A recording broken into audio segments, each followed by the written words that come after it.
Je veux boire à ta source, Seigneur. Je veux boire à ta source, Père. Je veux boire à ta dans source. Ce doux murmure. Je veux boire à ta source. Je veux boire à ta source. Je veux boire à ta source. Je veux boire à ta source, papa. Je veux boire à ta source. Je veux boire à ta source, Seigneur. Oh, je veux boire à ta source, Seigneur. Je veux boire à ta source. Je veux boire. Serre-moi de cette eau, Père, serre-moi ce matin. Je veux boire. Je veux boire à ta source. Je veux boire. Cette source qui ne t'arrive pas.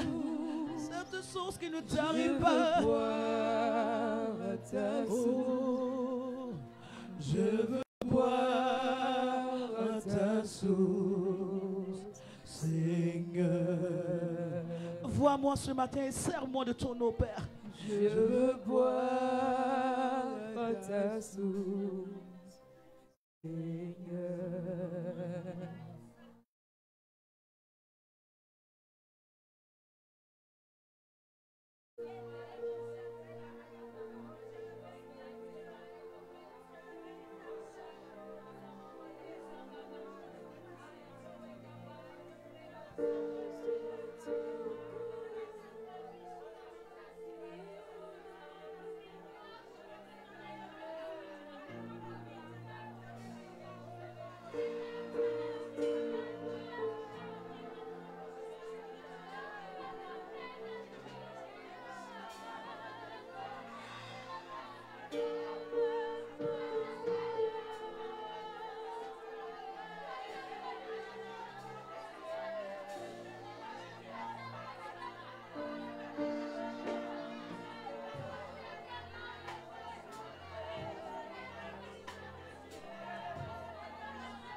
Papa, j'ai fait de toi. Plus de toi encore. Je ne suis pas satisfait. Je veux plus de toi, plus de toi, plus de toi. Plus de toi dans ma nation. Plus de toi dans mon foyer. Plus de toi dans mon ministère. Plus de toi, Seigneur. Je veux plus de toi. Plus de toi encore. Je veux plus de toi. Oh, plus de toi encore. Plus de toi encore. Je ne suis pas satisfait. Plus de profondeur. Plus de toi encore. Plus d'intimité. Je veux plus de toi. Plus de toi encore. J'ai encore soif, papa. Plus de toi encore. Soif d'être avec toi. Soif de me tenir auprès de toi. Soif de toi. Plus de toi encore.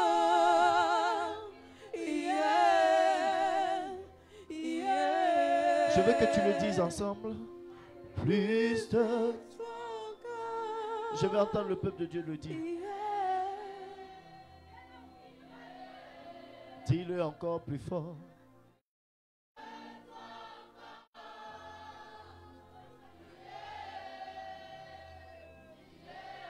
C'est le désir de mon cœur.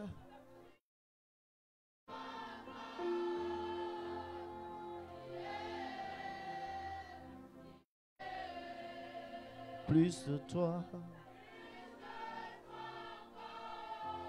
Nous ne sommes pas satisfaits. Nous ne sommes pas rassasiés. Nous ne voulons pas nous fatiguer de ta présence. Plus que l'or, plus que le diamant, plus que l'argent, Seigneur, nous aspirons. Nous voulons plus.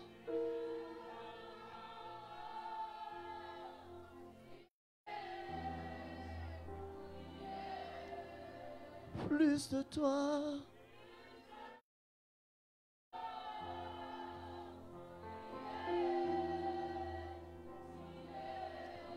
Oh, plus de toi.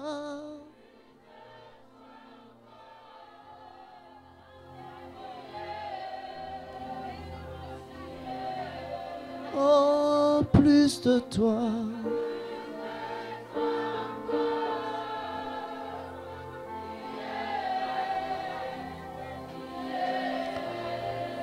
Plus de toi. Oh, oh, oh. Eh, eh, eh. Oh, oh, oh.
Merci, Jésus.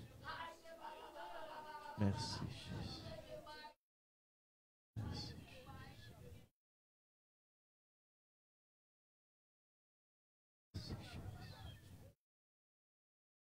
Merci, Jésus. Quand tu es là, Seigneur, plus rien ne m'inquiète. Quand tu es là, Seigneur, plus rien ne m'effraie. Quand tu es là, Seigneur, plus rien ne m'inquiète. Quand tu es là, Seigneur, plus rien ne m'effraie. Quand tu es là, Seigneur, plus rien ne m'inquiète. Quand tu es là, Seigneur, plus rien ne m'effraie.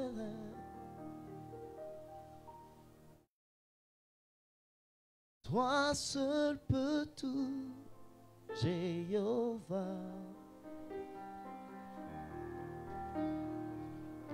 Dieu de miracles, Yeshua. Toi seul peux tout, Jéhovah.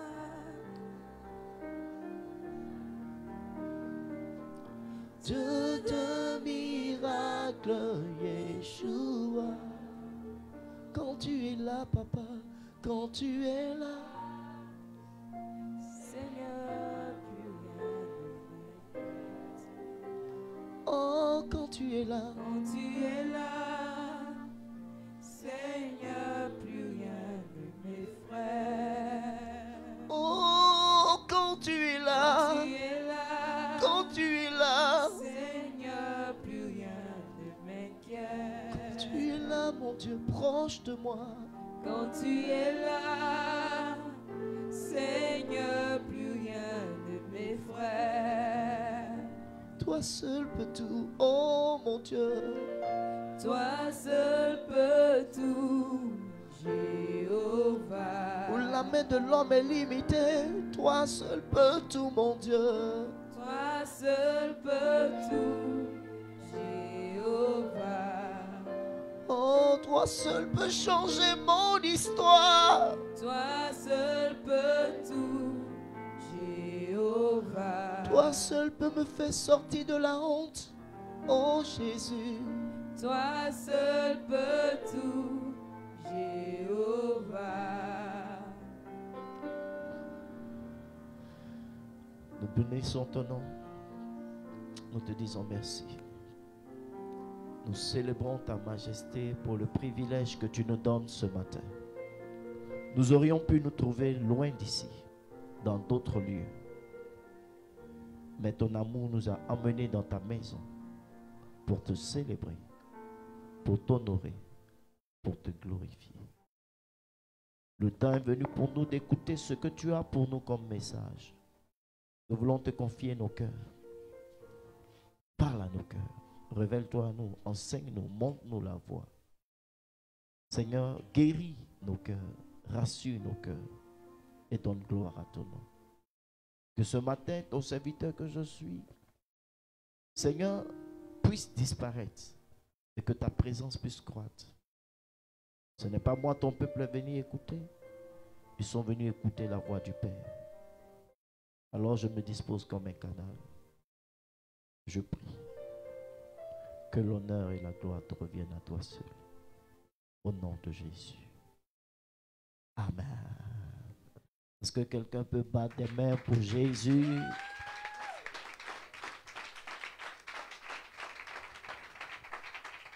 Amen. Ce que tu viens de faire, ça, je pense que c'était pour l'équipe de louange. Mais je veux que tu puisses battre des mains pour Jésus. Celui qui te sauve, celui qui te soutient, celui qui t'aide, Celui qui est ton vrai Père. Celui qui est tout. Celui qui t'aime. Celui qui a des projets pour toi. Celui qui ne peut pas te trahir. Celui qui ne peut pas t'abandonner. Celui qui te comprend. Celui qui te connaît. Alléluia. Vous êtes salués au nom de Jésus. Vous êtes bénis aussi au nom de Jésus. Nous allons passer à la parole. Et nous allons prendre la Bible dans le livre de Joël. Joël chapitre 2, 25a. C'est cette portion des Écritures-là seulement que nous allons lire.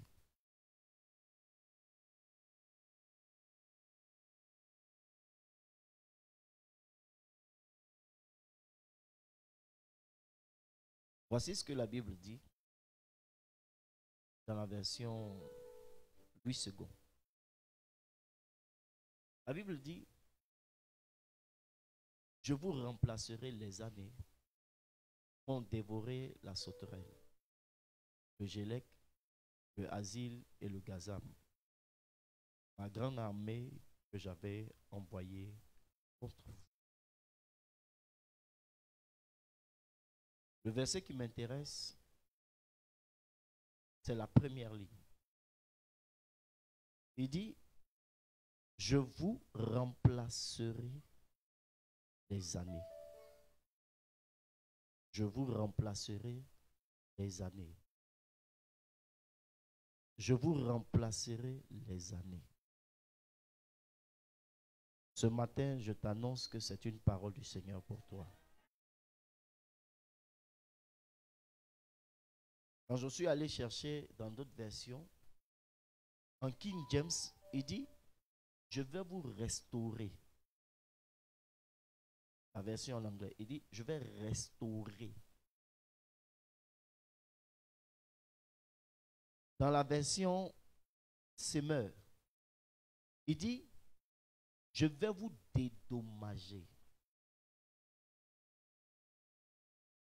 Je vais vous dédommager.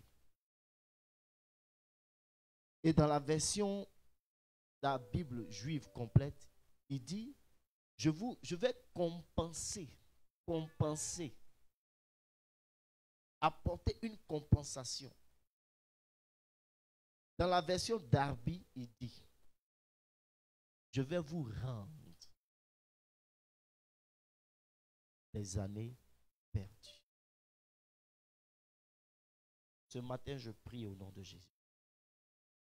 Je ne sais pas ce que tu as perdu. Si c'est en termes de temps, si c'est en termes de quoi que ce soit. Mais je prie ce matin, si l'Éternel m'a oint, si l'Éternel m'a appelé, que le ciel soit ouvert sur cette église. De sorte à ce que quiconque est venu en ce culte de ce matin ne retourne pas comme il est venu,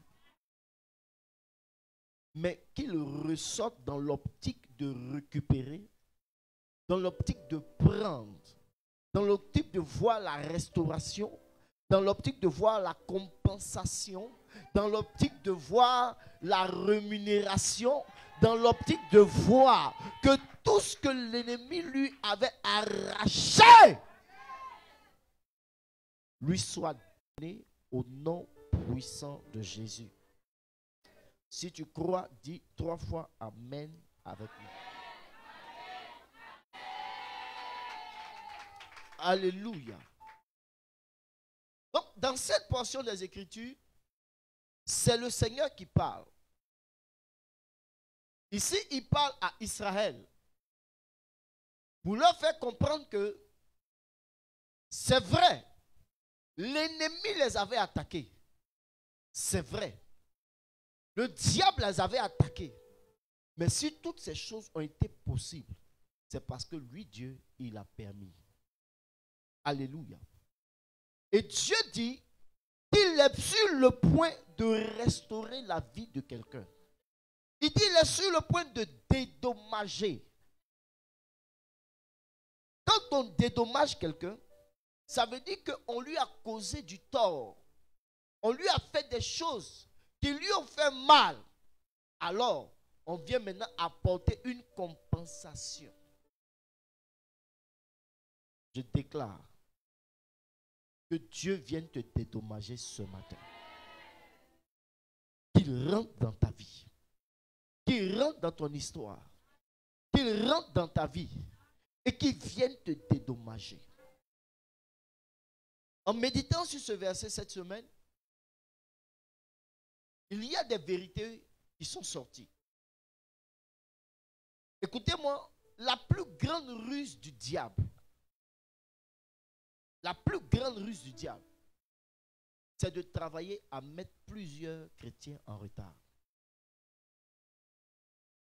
Quand le diable essaie de te tuer, qu'il n'arrive pas, une des choses qu'il fait, parce qu'il ne peut pas empêcher une prophétie que Dieu a annoncée sur ta vie de se réaliser, il utilise une stratégie, la stratégie du retard. C'est pourquoi la Bible l'appelle le voleur. En réalité, quand Satan travaille avec toi et qu'il sait qu'il n'a pas d'alternative pour finir avec ta vie, alors il vient voler les choses. Et l'une des choses que le diable vole, c'est ton temps.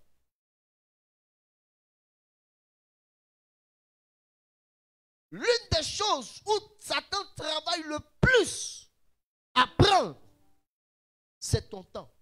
Parce qu'il sait qu'il y a des bénédictions. Si tu les as à 15 ans, la joie que tu auras. Et si tu les as à 60 ans, tu n'auras pas la même joie. Il sait que s'il y a des opportunités que tu as maintenant et que tu les as dans le futur plus tard, la joie que cela peut donner ne sera pas la même. Imaginez-vous une femme qui met au monde un enfant, mais elle met l'enfant au monde à 60 ans. Même si elle montre aux yeux du monde qu'elle est heureuse, la difficulté qu'elle va rencontrer avec cet enfant, parce qu'en réalité, quand une femme met au monde, les nuits commencent à changer. Dormir sera difficile. Il faut donner à téter. Il faut faire un certain nombre de choses. Et les réflexes qu'elle peut déployer dans la jeunesse, ces réflexes, elle ne peut pas les déployer dans la vieillesse. Maintenant, nous sommes en train d'entrer dans une saison. Je ne sais pas le temps que Satan t'a volé. Je ne sais pas ce qui s'est passé. Mais je peux te rassurer ce matin que tu ne sortiras pas de ce lieu sans que Dieu n'ait apporté une touche à ta vie afin de restaurer tout ce que le diable t'a volé. Et Satan vole le temps. Et plusieurs chrétiens aujourd'hui, malheureusement, sans le savoir, collaborent avec le diable. Et comment on peut le savoir? On peut le savoir premièrement même dans ta gestion du temps. Comment tu comprends les choses? Tu peux voir quelqu'un, c'est la période où il doit étudier. Mais c'est le temps où lui, il veut mettre sa spiritualité en avant. C'est le temps où il doit s'occuper de sa maison. Et c'est le temps où lui, il prend ça pour aller rendre visite. Un jour, le diable voulait attaquer un chrétien. C'était un homme de prière. C'était un homme engagé avec Dieu. Les démons ont essayé, il a envoyé le feu. Tous les démons ont fui. Et puis un jour, ils ont vu un vieux démon. Et ils lui ont dit, mais toi, tu as toujours été fort. Comment ça se fait que tu as pu vaincre tous les chrétiens? Il dit en réalité, ce jeune homme-là, pour le moment, on n'a pas encore pris son temps. C'est pourquoi il est fort. Il a le temps de prier, il a le temps de chercher Dieu. Qu'est-ce qu'on va faire? On va l'envoyer sur le terrain Les gens vont le solliciter à gauche. Les gens vont le solliciter à droite. Et quand le jeune homme a commencé à être sollicité pour prier ici, pour prier ici, pour prier ici, pour prier ici, à la fin, il n'a plus le temps pour développer sa communion avec Dieu. Il a commencé à devenir faible. Et quand il est devenu faible, là maintenant, les démons ont commencé à entrer. Et ils ont commencé à travailler jusqu'à ce qu'ils puissent tomber. Plusieurs ici collaborent avec le diable. Il y a des choses que vous devez faire dans un temps record, mais que vous remettez à plus tard, parce que vous dites que vous avez le temps. L'une des ruses du diable, c'est de vous faire croire que vous avez suffisamment de temps. C'est pourquoi les gens remettent à plus tard des choses qu'ils peuvent faire maintenant. Ce que tu ne sais pas, c'est qu'en remettant à plus tard, d'autres événements vont entrer au milieu de sorte à ce que tu vas remettre encore une fois de plus ce que tu as commencé.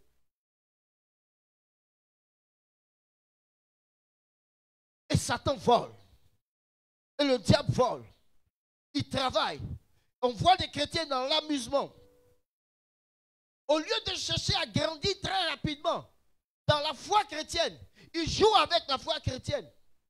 Tu étais loin de Dieu, tu marchais loin de Dieu. Maintenant que tu l'as rencontré, au lieu de mettre à profit le temps pour mieux le connaître, tu ne fais pas ça.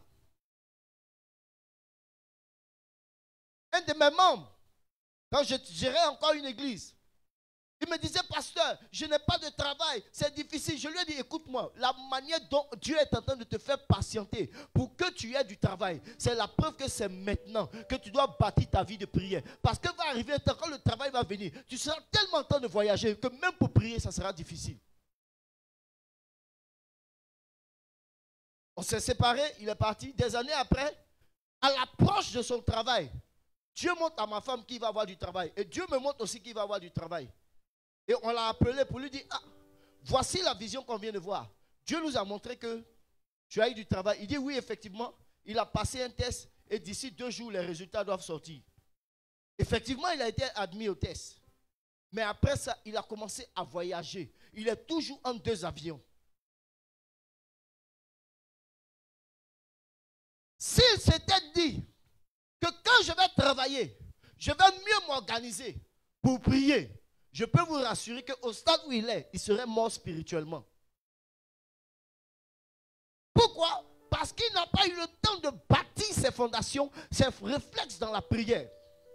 Tu vas appeler les chrétiens pour dire, venez, on va prier. Ils n'ont pas le temps. Quand tu vas regarder, qu'est-ce qu'ils font? Ils regardent la télé. Qu'est-ce qu'ils font? Ils sont en train de causer.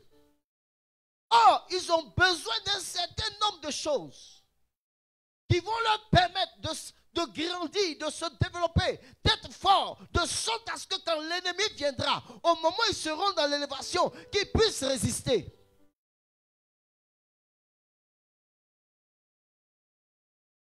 Mais plusieurs jouent parce qu'ils pensent qu'ils ont suffisamment le temps.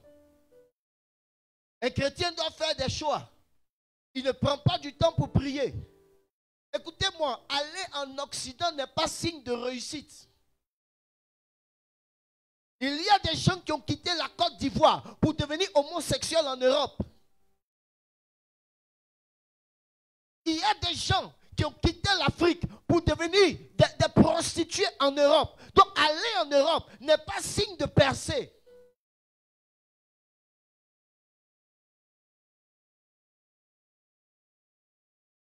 Quand tu veux voir un chrétien que le diable est en train de voler, regarde-le dans ses décisions. Regarde-le dans ses choix. Les gens prennent des choix et souvent tu te poses la question de savoir, mais est-ce qu'au moins tu as demandé à Dieu avant de prendre cette décision? Non, papa, je l'aime. Écoutez, l'amour c'est beau, mais le mariage est une institution de Dieu. Et Dieu, tout ce qu'il fait, c'est pour un but. Dieu peut te faire entrer dans le mariage pour le but de t'aider à aider quelqu'un à changer. Je ne sais pas si je parle à quelqu'un. Dieu peut te faire entrer dans un mariage afin de te protéger spirituellement. Il peut te faire entrer dans un mariage afin de t'assurer un avenir. Mais peu de chrétiens prennent du temps pour entendre Dieu en ce qui concerne le mariage. Ils sont dans l'amusement, ils sont dans la plaisanterie. Et Satan vient, il les vole.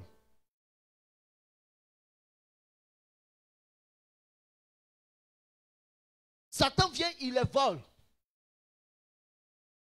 Il vole tout. Il te vole ta jeunesse. Il te présente quelqu'un qui dit il va te marier. Et au moment où vous devez penser au mariage, son comportement commence à changer. Et tu vois que tu es déjà engagé, mais tu ne sais plus quoi faire. Parce que tous les autres sont venus, tu les as refusés.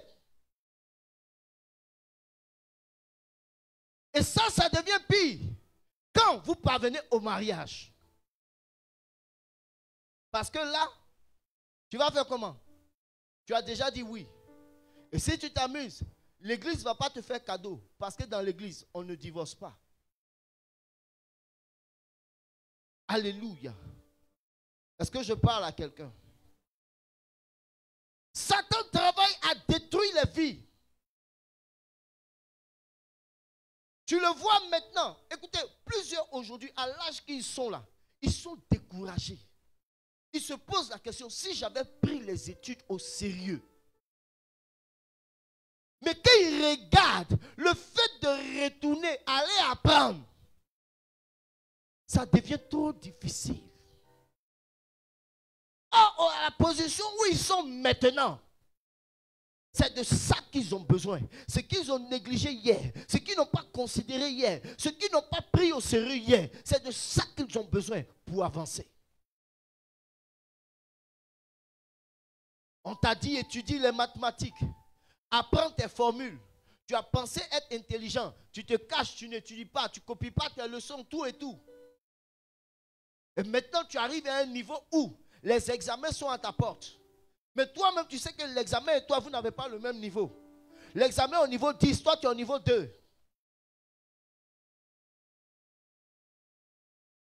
Et ça te rattrape. Pourquoi? Parce qu'à la base, ce que tu devais prendre au sérieux, tu n'as pas pris au sérieux. Satan est passé par là. Il t'a bouffé le temps. Il a joué avec toi. Il a plaisanté avec toi. Et aujourd'hui, tu es en train de récolter.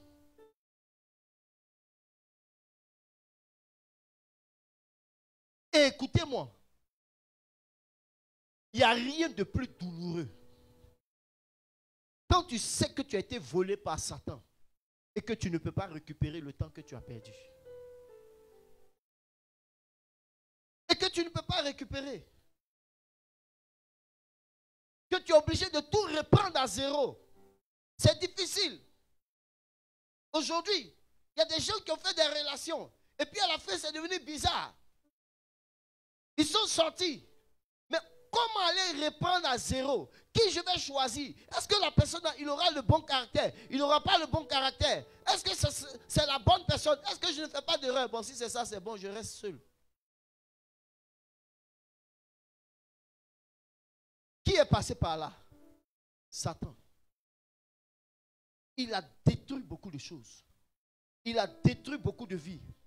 Aujourd'hui, quand tu t'assois, tu regardes les opportunités qui ont frappé à ta porte. Tu regardes les choses qui se sont passées. Tu te dis, mais si ça là, j'avais pris l'autre décision, je pense que je ne serais pas là où je suis aujourd'hui. Si j'avais orienté les choses comme ça, je ne serais pas là où je suis aujourd'hui. Mais qu'est-ce qui s'est passé? Tu as collaboré avec Satan sans le savoir pour que ta vie soit détruite.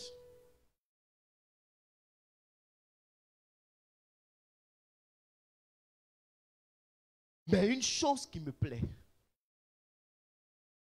c'est que même si un jour, tu as eu à croiser Léa, un matin, elle peut devenir Rachel.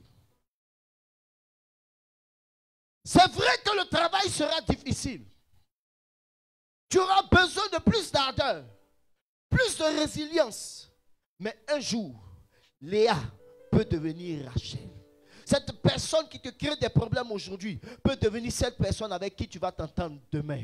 Parce que le Dieu que je sais, les gens ont dit que temps passé ne revient pas. Mais le Dieu que je sais est le spécialiste pour restaurer les années perdues. Le Dieu que je sais est le spécialiste pour compenser, pour dédommager, pour ouvrir les portes, pour restaurer, pour régénérer tout ce que Satan avait détruit. Et il m'envoie ce matin d'annoncer cette prophétie qui est claire. Cette prophétie qui est juste. Il dit, il va te restaurer. Il dit, il va te dédommager. Il dit, il va te rendre. Il dit, il va te redonner. Je ne sais pas ce que tu as perdu. Je ne sais pas combien de temps tu as perdu. Je ne sais pas comment on t'a blagué. Comment tu as fait des investissements et l'argent n'est jamais sorti. Je ne sais pas combien tu as perdu. Je ne sais pas comment on t'a menti. Mais si Satan t'avait volé, il y a un spécialiste de restauration. Il s'appelle Jésus-Christ de Nazareth. Il y a un spécialiste de restauration. Il s'appelle Jésus-Christ de Nazareth. Et Jésus est sur le point de restaurer ta vie. Jésus est sur le point de te récompenser. Il est sur le point de te dédommager. Il est sur le point de suer tes larmes. Il est sur le point d'apporter une compensation.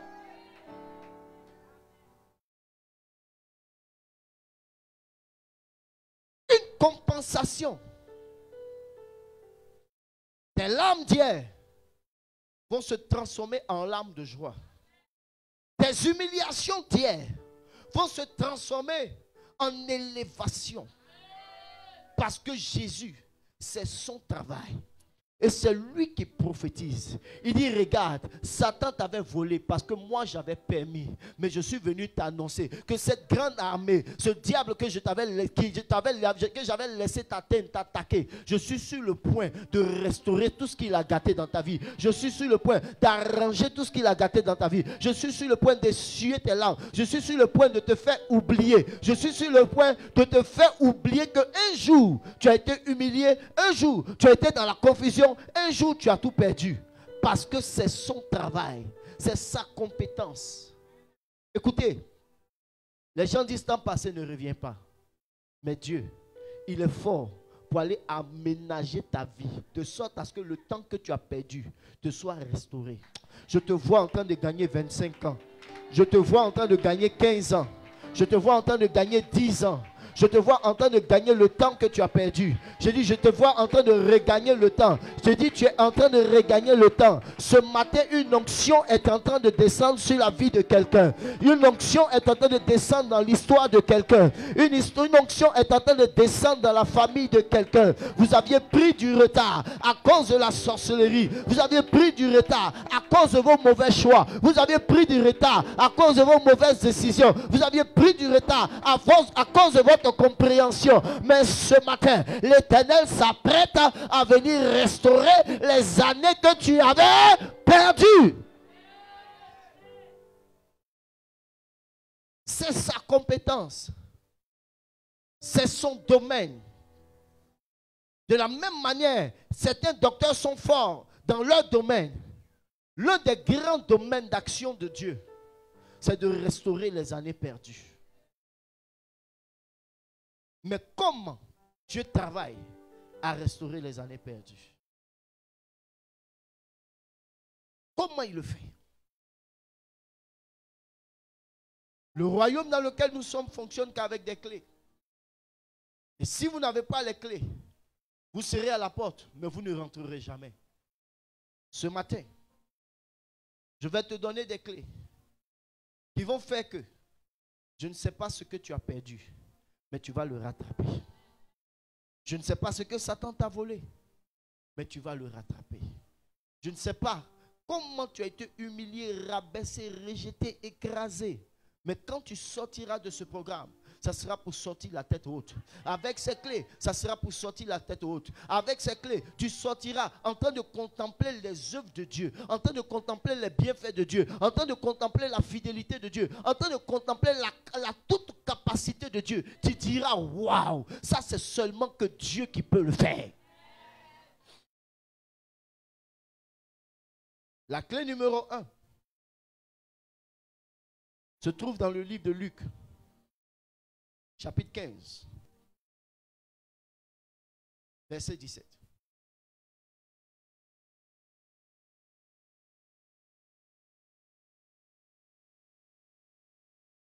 Un homme avait 2 fils.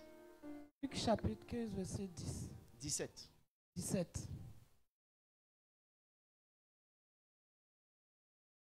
Luc chapitre 15, verset 17. Il dit, étant rentré en lui-même, il se dit, combien de mercenaires chez mon père ont du pain en abondance, et moi, ici, je meurs de faim. Écoutez, lorsque vous sentez que vous êtes loin de Dieu, lorsque vous sentez que vous avez manqué le chemin, lorsque vous savez que vous avez manqué le but, lorsque vous savez que vous n'êtes pas là où vous deviez être, lorsque vous savez que la situation que vous êtes en train de vivre vous fait couler les larmes, vous fait angoisser, vous fait souffrir, il y a une attitude à développer, il y a un comportement à développer, c'est de rentrer en soi-même, c'est d'avoir une réflexion profonde, c'est de s'asseoir et de se dire que ce que je suis en train de vivre n'est pas la vie que mon père aurait souhaité pour moi, ce que je suis en train d'expérimenter n'est pas ce que mon père aura voulu que j'expérimente. Écoutez, le fils prodigue a cru qu'il pouvait réussir par lui-même. Il a cru qu'il pouvait avancer par lui-même, avoir du succès par lui-même. Alors il s'est détaché du père, comme beaucoup de chrétiens qui croient qu'ils sont assez intelligents, qui croient qu'ils sont assez sages et qui décident de faire leurs choses sans consulter Dieu, sans parler avec Dieu, sans prier, sans essayer même d'avoir un peu de sagesse. Mais quand il a vu que loin de Dieu il a échoué, première des choses, il est rentré en lui-même, il est revenu sur ses pas, dans son intérieur.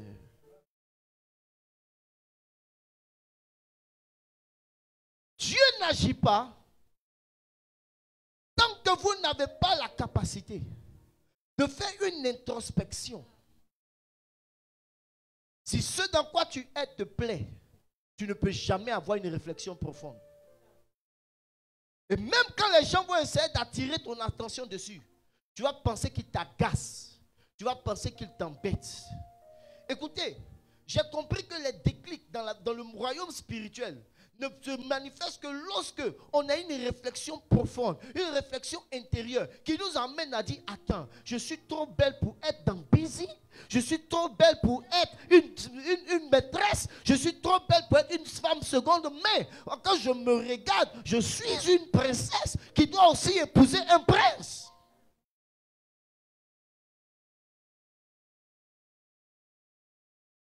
Ce que je suis ne me ressemble pas.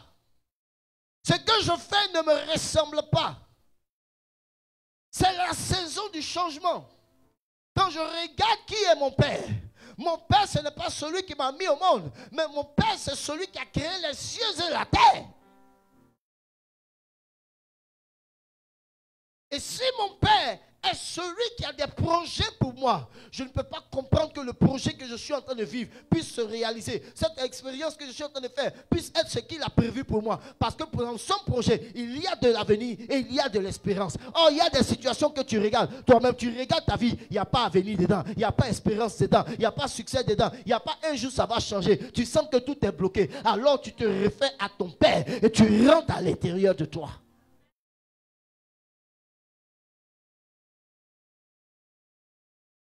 Quelqu'un veut savoir comment la vie de prière naît. C'est quand on rentre à l'intérieur de soi. C'est quand on examine. C'est quand on a une réflexion profonde. C'est quand on a la profondeur. Quand on commence à regarder. Quand on commence à ne plus accepter. Quand on commence à reconnaître les standards de Dieu. Quand on voit que ça, ce n'est pas mon standard, ce niveau n'est pas mon standard, cette situation n'est pas mon standard, ce que je vis, c'est parce que Dieu a programmé, c'est parce que Dieu a annoncé. À partir de là, on rentre à l'intérieur.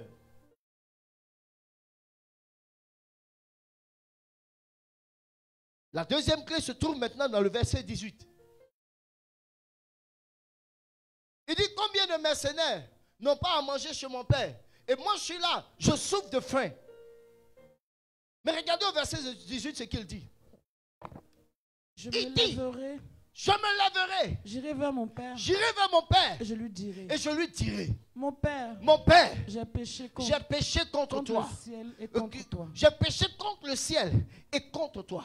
Écoutez-moi, quand les choses deviennent difficiles, quand les choses deviennent compliquées et que vous faites des introspections, vous devez maintenant devenir une personne qui est brisée.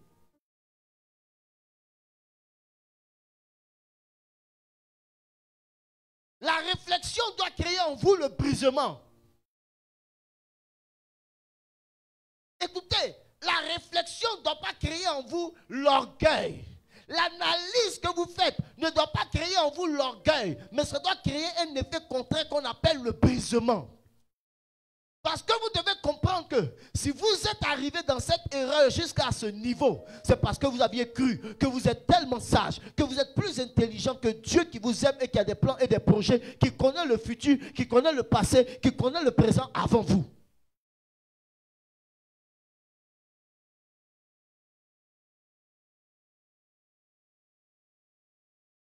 Les gens réfléchissent, ils font des introspections, ils rentrent en eux-mêmes. Mais à la fin, c'est pour devenir orgueilleux. À la fin, c'est pour accuser l'autre. À la fin, c'est pour prendre des décisions qui ne vont pas dans le plan de Dieu, qui ne vont pas dans le chemin de Dieu. Écoutez, l'introspection doit activer en vous l'humilité, doit activer en vous le brisement, doit activer en vous la compréhension qui vous fait comprendre que, regarde, je n'ai pas été intelligent, Seigneur. Quand je regarde, je vois que si je t'avais écouté, si j'avais eu un tant soit peu confiance en ta voix, un tant soit peu confiance à ce que tu pouvais me dire, je ne serais pas là où je suis.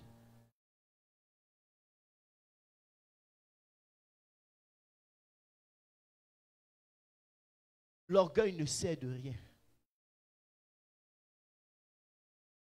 Être hautain ne sert de rien. D'ailleurs, moi, je suis fatigué de souffrir. Maintenant, là, je prends ma décision. Écoute, si ta décision pouvait t'aider, ça t'aurait aidé à la porte. Ça t'aurait aidé avant. Ta décision de maintenant, ça ne peut pas t'aider. Il n'y a pas meilleure décision que tu peux prendre. Tant que tu ne dis pas, j'irai vers mon Père et je lui dirai, Père, j'ai péché contre le ciel et j'ai péché contre toi. Écoute-moi, quand quelqu'un est brisé, il comprend qu'en réalité, sa vie ne lui appartenait pas à lui-même, mais sa vie appartenait à son Créateur. Écoute, quand tu comprends que ce que tu es appartient à Dieu, ce n'est plus tes décisions qui comptent. Tu retournes à lui pour dire, mon gars, ce que tu veux là, je suis prêt à faire. Ce que tu attends de moi, je suis prêt à aller. Seigneur, j'ai seulement besoin que tu me dises quelque chose. Seigneur, même si tu dis à gauche, j'irai. Si tu dis couche-toi, je me coucherai. Si tu dis cours, je courrai. Si tu dis arrête-toi, je m'arrêterai. Parce que tu comprends qu'en réalité, ta vie ne t'appartient pas.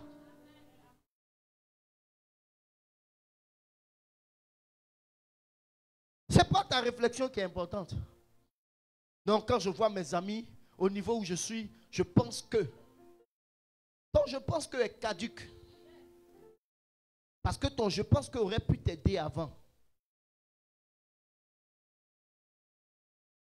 Je ne sais pas si quelqu'un attend que Dieu restaure sa vie. Parce que si tu attends la restauration de Dieu, l'introspection doit t'emmener dans une forme de brisement pour dire, Seigneur, je reconnais que j'ai été très loin de toi. Très loin de toi, très loin de ton programme, très loin de ton agenda. Maintenant, je reviens vers toi te dire, j'ai péché, alors fais de moi ce que tu veux. Le fils prodigue était quelqu'un de brisé, de sorte à ce que, quand il est venu parler à son père, il dit, si tu veux, il faut me traiter comme les autres serviteurs. Toi, tu es loin de Dieu et tu reviens, c'est toi qui commences à mettre tes lois. Tu dis, Seigneur, normalement, tu dois faire ça. Normalement, tu dois faire ça. Hey! Tu n'as rien compris encore. Tu seras livré encore à tes penchants. Écoutez, j'ai compris une chose avec Dieu. Quand tu pries Dieu pour une chose qui te dit non, que tu t'entêtes, il te laisse faire la chose.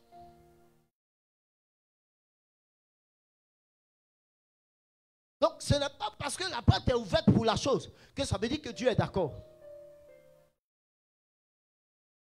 Il le fait parce qu'il veut que toi aussi tu puisses prendre ton expérience.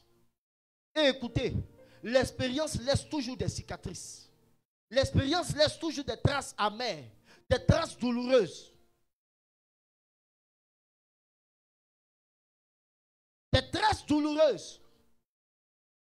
C'est pourquoi la voix de Dieu vient, afin de te montrer le chemin, pour que tu puisses échapper aux épines, tu puisses échapper aux agendas de Satan pour te détruire.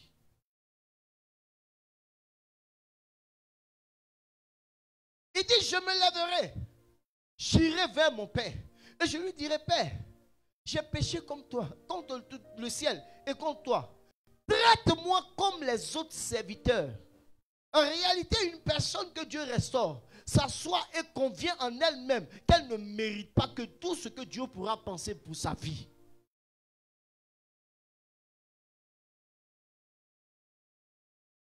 Si vous voyez des gens qui ont la capacité d'expliquer comment Dieu les a bénis,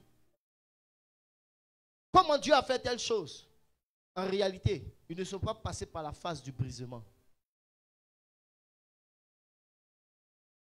Parce que quand Dieu t'a brisé, quand il est en train de t'élever, quand l'élévation est en train d'arriver, la seule chose, tu ne peux reconnaître que la grâce d'un Dieu puissant qui est en train d'agir, qui est en train d'opérer, qui est en train de te montrer le chemin, qui est en train de te faire du bien, qui est en train de te restaurer, qui est en train de t'essuyer les larmes. Tu ne comprends pas, mais chaque jour tu avances, chaque année tu avances. Les choses se compliquent pour les autres, mais pour toi, c'est comme si tu es en train de marcher sur un tapis qui est déroulé devant toi, sur lequel tu es en train de marcher. Pourquoi? Parce que tu as fait une introspection. Tu as dit, ce que je suis en train de faire n'est pas bon, il est temps que je change. Et tu as dit, Seigneur, je suis prêt maintenant à faire ce que tu veux, ce que tu penses, ce que tu crois, ce que tu trouves être juste. Regardez, l'anneau est resté attaché pendant des années, mais le jour Jésus-Christ l'a récupéré de sa corde où il était attaché, il a commencé à recevoir l'honneur des hommes. Quand tu comprends que ta vie doit servir à Christ, tu ne peux pas vivre cette vie-là sans toutefois que les hommes te donnent un honneur.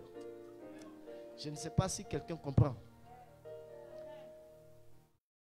Il a simplement compris qu'il devait donner son dos à Jésus-Christ pour que Jésus monte. Et le jour où Jésus est monté, les gens ont placé des rameaux, ils ont placé des pagnes pour que lui puisse marcher. Est-ce que c'est Jésus qui marchait sur les rameaux? Est-ce que c'est Jésus qui marchait sur les pagnes? Non, c'est l'anneau qui marchait. De tous les anneaux de sa génération, lui il marchait sur des pagnes, il marchait sur des rameaux. À quelles conditions? Parce que Jésus-Christ était monté sur son dos. Frère, le Dieu que je sais, que je suis venu te présenter ce matin, il est le spécialiste des restaurateurs. Il restaure les années perdues. Il restaure les années perdues. Mais au moment où tu comprends que ta vie ne t'appartient pas, mais ta vie lui appartient. Un homme brisé, c'est un homme de prière. Écoutez-moi, lorsque vous voulez que Dieu apporte la restauration dans votre vie, quand vous faites l'introspection, avec un cœur brisé dans sa présence, à partir de là, votre vie de prière commence. Et là, vous ne priez pas simplement pour satisfaire vos passions. Vous ne priez pas simplement pour satisfaire ce à quoi vous aspirez, mais vous priez spécialement pour accomplir ce que Dieu a toujours dit de vous. Vous priez pour ça. Seigneur, ma vie t'appartient. Fais d'elle ce que tu veux. Où est-ce que tu veux que je passe? Seigneur, c'est toi qui permets cette souffrance. Alors avec joie, je la subis. Comment un homme comme Paul peut se réjouir des souffrances par lesquelles il passe? On le chicote, on le flagelle. Et puis il est content. Est-ce qu'il n'a pas mal? Parce qu'il trouve du plaisir à l'accomplissement du plan parfait de Dieu. Je ne suis pas venu vous dire qu'en se tournant vers le plan parfait de Dieu, on ne vivra plus d'épreuves. Non, mais on aura la joie d'être en train d'accomplir la chose que Dieu a toujours voulu. Et quand Dieu est en train de te faire passer par son chemin et par son parcours, il se charge de te donner tout ce qu'il faut pour que tu aies aussi l'honneur. Parce que ton dos ne peut pas le transporter sans que tu aies un honneur.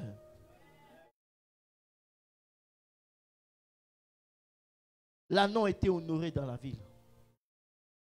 Il a été honoré dans la ville. Les gens plaçaient les rameaux. Partout où ils passaient. Partout où ils passaient. Les gens disaient Alléluia, Hosanna, au roi des rois. Mais lui seul savait qu'en réalité, c'était le Jésus qu'il portait sur son dos qui faisait qu'il avait l'honneur des hommes. Écoutez-moi. Quand les gens te donnent la gloire, quand les gens te célèbrent, quand Dieu est en train de te restaurer, ce n'est pas parce que tu es plus intelligent. Ce n'est pas parce que tu es plus sage. Ce n'est pas parce que tu es meilleur. Ce n'est pas parce que tu as fait des techniques de jeûne. Ce n'est pas parce que non, tu as trop prié, tu as prié techniquement. Non, c'est parce que tu as décidé de confier ta vie à Jésus pour que lui-même te conduise. Alors la prière va activer des choses en toi. Une des choses que la prière va faire, la prière va activer ta compréhension. L'un des grands problèmes des chrétiens est lié à la compréhension. Ils ne comprennent pas les chemins de Dieu. Ils ne comprennent pas le programme de Dieu. Ils trouvent que pour Dieu est difficile. Regardez, quand Dieu prend un homme comme Joseph pour aller le faire esclave en Égypte, c'est pour que Joseph puisse avoir une porte d'entrée pour veiller sur tous les blés des Égyptiens, pour que sa famille puisse venir manger aussi. Si tu comprenais que ta vie devait servir à Jésus, il y a longtemps tes frères étaient protégés. Il y a longtemps ton père était protégé. Il y a longtemps même ton village était protégé. C'est parce que tu penses que ta vie t'appartient. Et tu la vis comme tu veux. Tu la vis comme tu l'entends. Tu la vis dans ta direction. Tu la vis dans ton programme. Moi, en tout cas, je ne peux pas marier quelqu'un qui est menuisier. Avec des standards qui ne sont pas bibliques.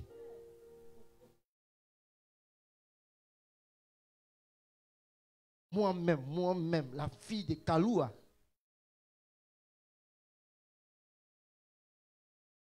Reste dans ça.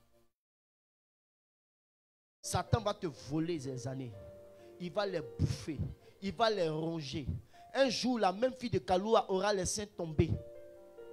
Et c'est là, même celui qui ne la regardait pas, elle va lui dire, il faut me regarder.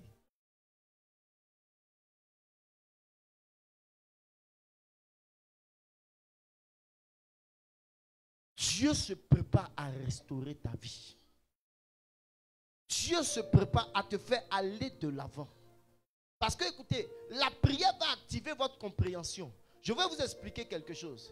Quand vous lisez dans la parole de Dieu, quand vous lisez l'histoire d'Élie, la Bible dit Élie a prié et puis il n'a pas plu quoi? Pendant 3 ans et demi. C'est pas ça. Quand on lit dès le début, il est parti voir le roi. Il dit, il y aura en ces années-ci ni pluie, ni rosée, sinon à ma parole. Vrai ou faux?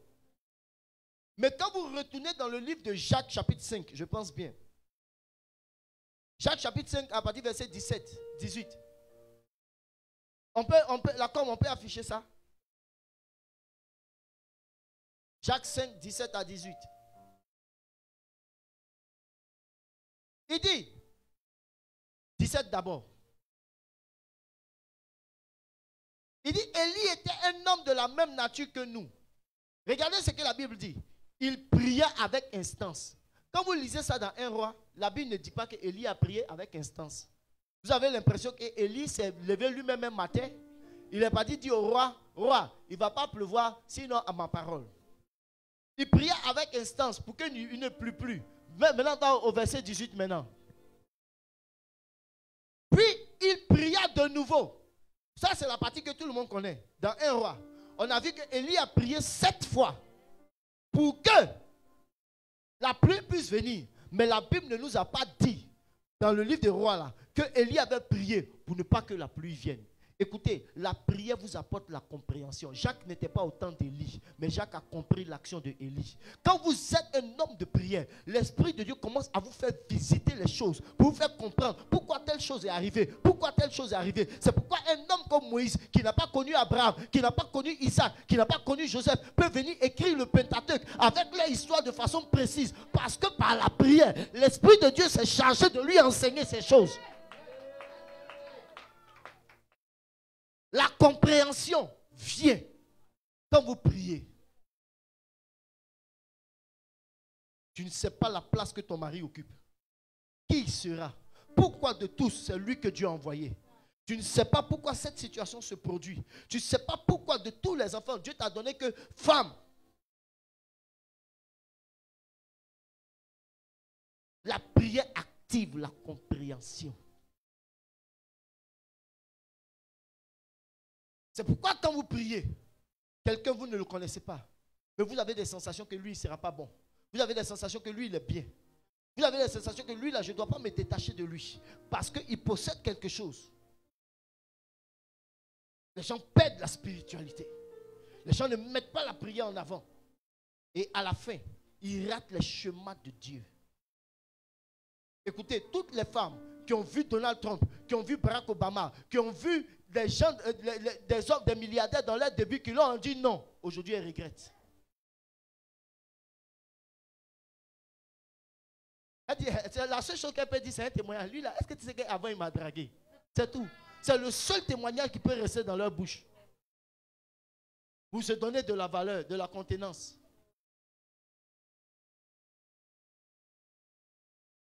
C'est la seule chose. Parce qu'elles ont manqué de spiritualité. Elles ont regardé au présent. Elles n'ont pas regardé à l'avenir.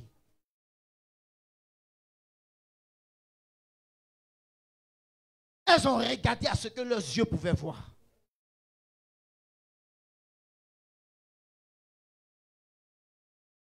Jacques n'était pas là, mais il a expliqué les actions que Élie a posées. Parce que par la prière, il a eu la compréhension. Moïse a expliqué aussi ce qui s'est passé. Et c'est grâce à Moïse qu'on a la Genèse. Parce que l'Esprit de Dieu s'est chargé de lui apporter la compréhension. Dieu se prépare à apporter un temps de restauration dans ta vie. Si seulement si tu fais une introspection de ta vie, si seulement si tes erreurs du passé peuvent créer en toi un brisement pour dire, Seigneur, je comprends que je ne suis pas mieux. Je comprends que je n'ai pas assez de sagesse. Et tu restes dans la prière et tu continues de parler à Dieu. Je peux te rassurer qu'il va t'apporter la compréhension. Et l'une des grandes compréhensions qu'il peut apporter à ta vie, c'est de te faire comprendre que ta vie ne t'appartient pas. C'est lui qui en est le maître. Il peut la faire passer dans la boue, il peut la faire passer par où il veut. Dans tous les cas, c'est lui qui aura décidé et c'est lui qui aura choisi. Je me souviens, et je veux terminer par ce témoignage, que lorsque j'ai décidé de rentrer dans le ministère, l'une des choses que ma femme ne voulait pas, elle dit, mon mari, écoute-moi, je préfère que tu serves Dieu à côté d'un homme de Dieu. Mais qu'il faut devenir pasteur à plein temps, 100%, vraiment. Tu travailles et puis, de toute façon, tu prêches là. Tu es à côté d'un pasteur. Mais Dieu avait son plan parce que ma vie ne lui appartenait pas.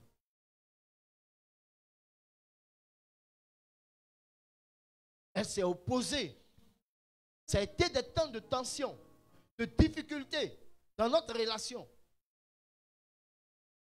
Et dans mon cœur, je priais. Je disais à Dieu, Seigneur, si c'est réellement toi, révèle-toi à elle. Parle-lui pour lui dire que si c'est moi-même, j'ai envie d'être un DG.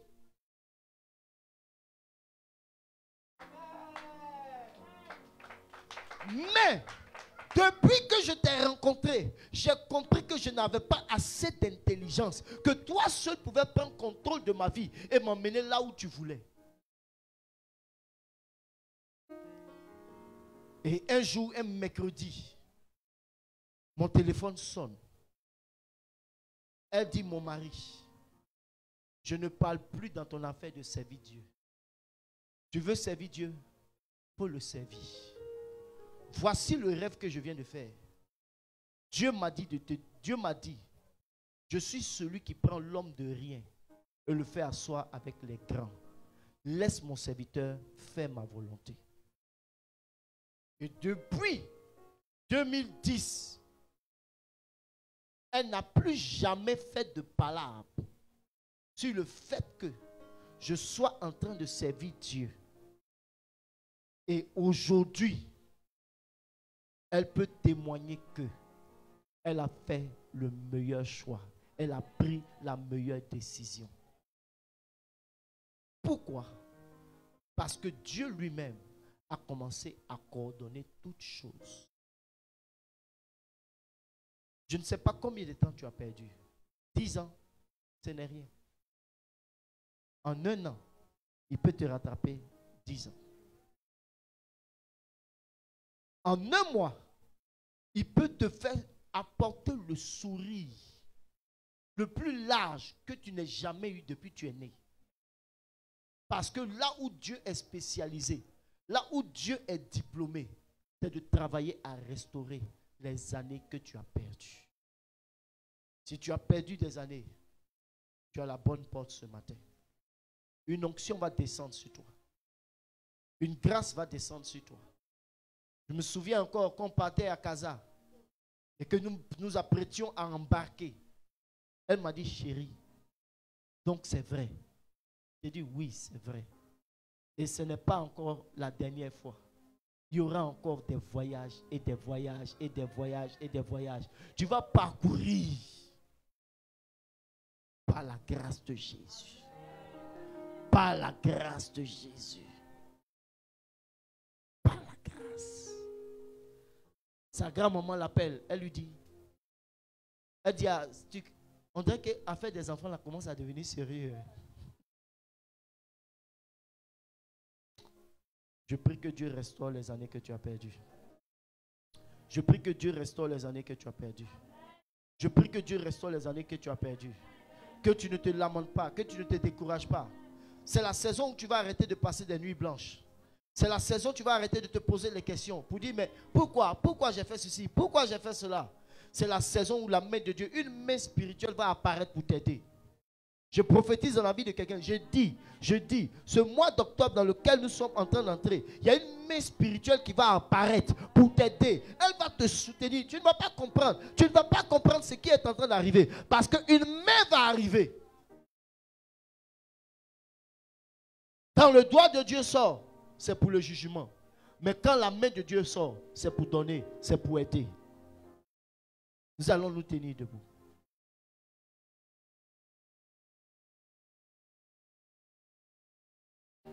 Et tu vas commencer à prier. Écoutez-moi. Le fils prodigue, il s'est assis. Et il s'est dit non. Si vraiment c'était le plan de Dieu, ce dans quoi je suis, ce n'est pas ce que je serais en train de vivre. Ce n'est pas ça la volonté de Dieu pour moi.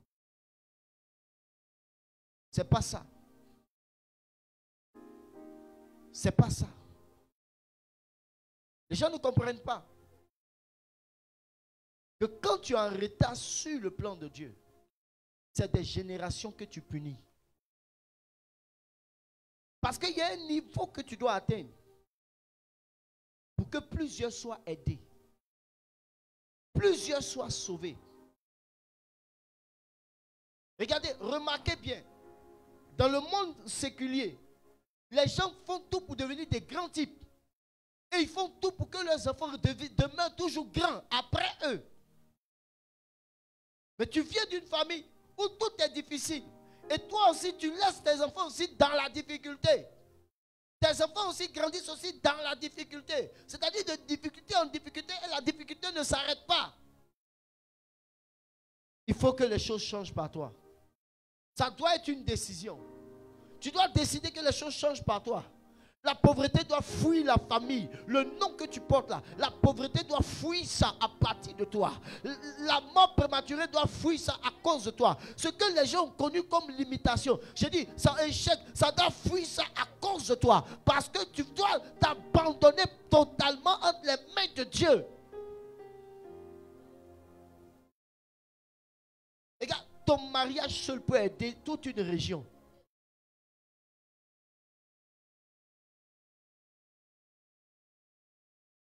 Ta vie peut aider toute une génération. Toute une génération. Tu te regardes et tu vois. Tu sais que tu n'as pas atteint le standard. Tu sais que tout ce que tu fais aujourd'hui, c'est pour que faire croire que ça va, mais ça ne va pas. Tu vas entrer à l'intérieur de toi. Tu vas entrer à l'intérieur de toi. Quand vous regardez l'expression du fils prodigue, il dit, j'ai péché contre toi et contre le ciel. Il savait que dans sa vie, Dieu avait mis son père comme étant la représentation du royaume des cieux, pour que son père lui parle, pour lui montrer la direction. Mais il a choisi ses chemins. Dieu te donnera un père pour te montrer la voie.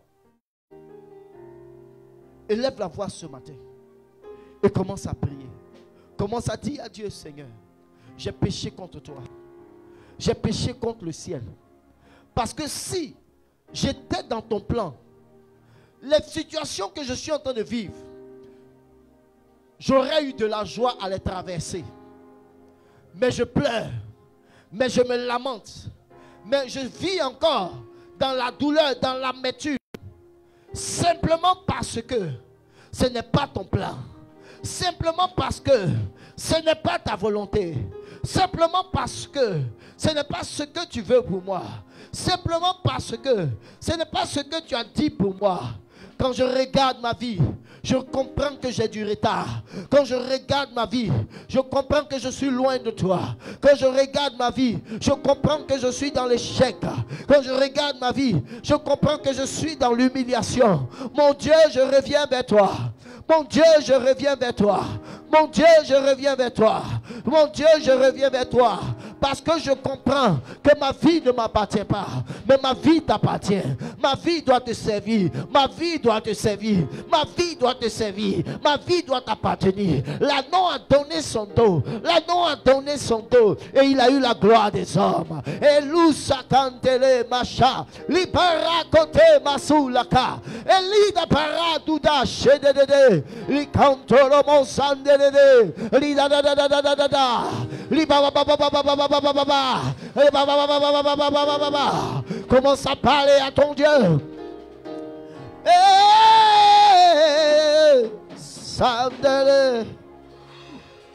Ce que je vis n'est pas ce que tu as dit.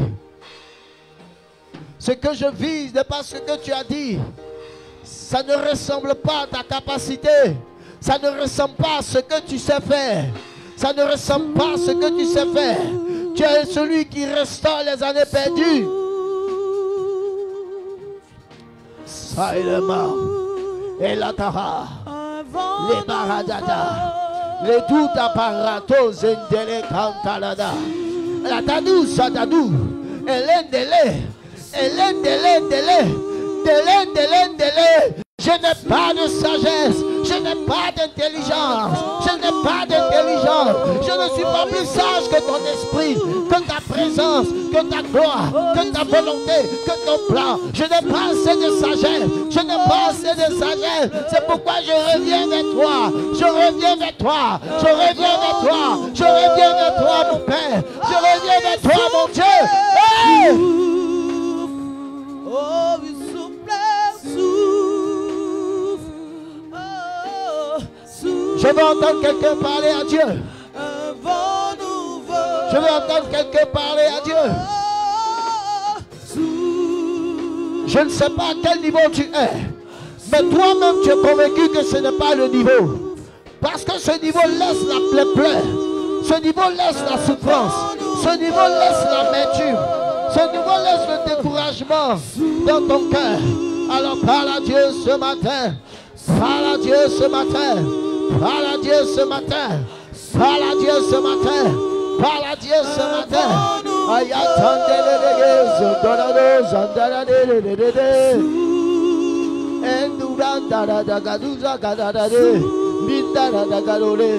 Rinda da da da da do de. Rinda da da da do de. Enda da da ga de lege. Arudaba, arudaba, arudaba, arudada da. Enda da do go zontoria baba babuze.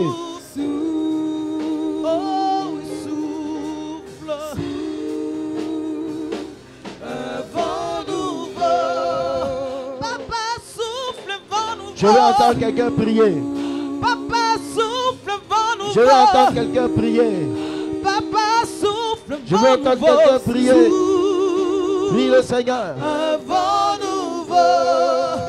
Oh, il souffle. Je vais entendre le peuple de Dieu prier. Je vais entendre quelqu'un parler à Dieu. Je vais entendre quelqu'un lui dire, je ne suis pas là où tu veux. Je ne suis pas là où tu veux.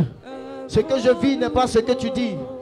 Ce que tu dis, ce que tu dis, ce que tu dis, ce que tu dis de moi, ce que tu annonces de moi, ce que tu annonces de moi, ce que tu veux de moi. Seigneur, je sais que je suis en retard.